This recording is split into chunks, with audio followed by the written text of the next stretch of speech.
So that's the end of section 3. Just to wrap up again briefly what he's saying in 3. In chapter 3, Immanuel Kant wants to let the reader know that there's been far too many errors within the community, and that there hasn't been a clear distinction between analytic judgments and synthetic judgments and the function and the role that analytic and synthetic judgments play. Not only is he doing that, but he wants to talk about the conditions for the possibility of our synthetic judgments. And he says that those conditions cannot themselves be synthetic. Those conditions have to be, according to Kant, analytic, hence a priori. My claim then, just to sort of further give credence to what Kant is saying, is that if that doesn't make any sense, look at what Kant's attempting to do in terms of logic. In terms of meta-logic, the object language is understood in terms of a meta-language. You step outside of the object language, there is a meta-language, and meaning is ascribed from the meta-language to the object language. Right? There has to be the existent object language in order for there to be any function for the meta-language.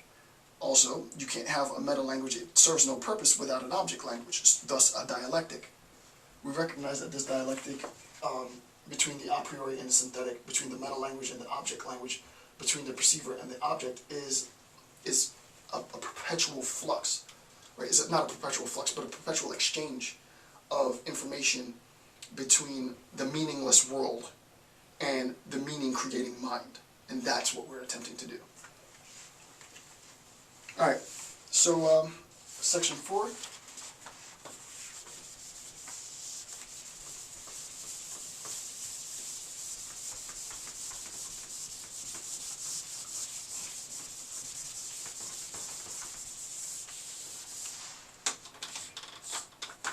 Alright, section 4.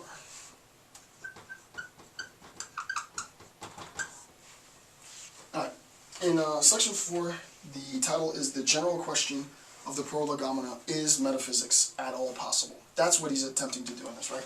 The big overarching question is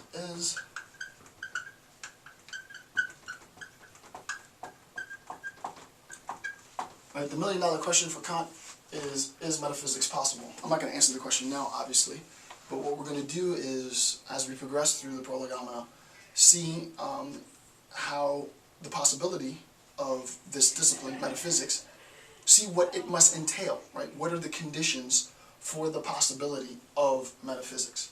I didn't put this in the notes, but I do want to put this down. In order to do this, we need to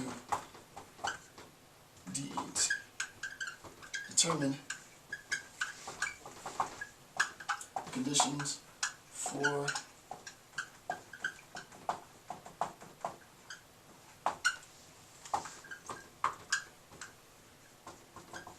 we need to determine, and Kant does this, right? We need to determine the conditions for the possibility of metaphysics. And then once we determine those conditions, we need to see if those conditions can be satisfied and are satisfied. If those conditions are satisfied, then obviously metaphysics is possible. If those conditions are not satisfied or cannot be satisfied, then we recognize that metaphysics is not possible or metaphysics is impossible. What Kant's final assessment on this is, we'll have to wait until we get to that point in the analysis. So the two questions that we ask, one, how is metaphysics possible? And two, how does reason come to attain it? So that's important, right? Two totally distinct questions. So again, back to the picture. How is metaphysics possible is going to talk about the necessary conditions which will allow me to talk about objects in the world, right? Metaphysics is a description of existence. In order for me to talk about how metaphysics is possible, in giving that articulation, I can use that to talk about the existence of stuff in the world. Pretty simple. How does reason come to attain it is a different question, right? How does reason come to attain it talks about how do I come to know of this existence. But not only how do I come to know of the existence of the external world, or things in the world, and I think a lot of philosophers before Kant had made that move. And that's sort of intuitive. The counterintuitive move is to talk about how does reason come to know the conditions. And that's specifically what he's doing. Kant is not, it's not that he's not discussing the existence of the external world. He's not concerned with our epistemological justification in synthetic claims, right? Our synthetic claims can be justified. They do have truth function. I mean, he understood sort of rudimentary logic. There's nothing that complicated. But everybody had done that. Not only has everybody done that, every new metaphysical paradigm that came along contradicted the last paradigm, and people started arguing past each other. What Kant is interested in then is to shift the focus from an epistemological account of existence to an epistemological account of the conditions for the possibility of existence, right? It's one thing to say, I know that there is a Rubik's Cube on my desk. It's a whole other thing to say, what are the conditions in which need to be satisfied in order for me to know about the existence of that cube on my desk, right? So he's asking a higher order question. I'm not concerned with the objects themselves, more concerned with the conditions for the possibility of my knowledge of those things. And that's why Kant is so damn difficult. Alright, so how was this done? As I said, prior to Kant, a lot of people were sort of interested in talking about just our knowledge of the object themselves, right, itself. The principle that was used in order to talk about the stuff in the world, facts of the matter, is known as the principle of sufficient reason, right? The principle of... Right, the principle of sufficient reason. And basically, what does the principle of sufficient reason claim? It's nothing more than an explanation that everything that exists, everything that is, has a reason why it is, right? Every fact has an explanation, every fact has a reason. So it's sort of, like in critical thinking, the way that I go about doing this is that for every act that someone consciously does in the world, there's some reason why that person did that act. Just a quick digression. Properly, I'm employed as a conflict resolutionist, and I specialize in sort of genocide, terrorism, stuff like that. And it's easy for you to hear about the Nazi regime and their destruction of millions of human lives and say, oh, all those guys were crazy, right? They're all psychos. It's easy to hear about an incident of genocide and say, oh, all those killers, they're inhuman, right? They're less than human or whatever. You demonize them and you just sort of discard them. That's easy to do. That's actually not. It doesn't contribute to an understanding of why they did what they did. Every act, no matter what that act is, has some basis in some attempt, some justification as to why that act was performed. Right?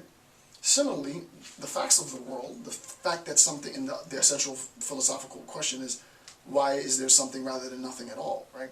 The fact that something is, the fact that I have participated or acted in a certain manner warrants some type of explanation. And this is roughly the idea of the principle of sufficient reason. There's really nothing wrong with the principle of sufficient reason, I would argue. Kant might not agree with me. What Kant's saying is, listen, we don't have any rigor in the principle, and this is, I'm trying to keep it as simple as possible.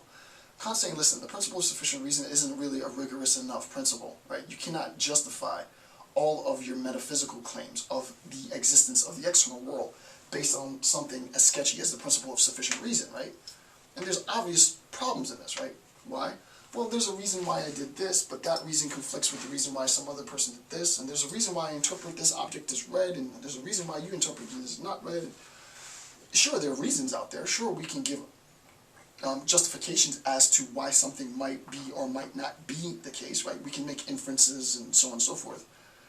But that is not a good foundation for us to talk about the fundamental principles of existence, metaphysics proper. You can't, according to Kant, and I mean, this part I absolutely agree with, you can't base your metaphysical claims on something as sketchy as the principle of sufficient reason. No one's denying it. It's not that Kant's denying sort of the truth, or the existence, or the function, rather, of the principle of sufficient reason. Sure, the principle of sufficient reason is as it is.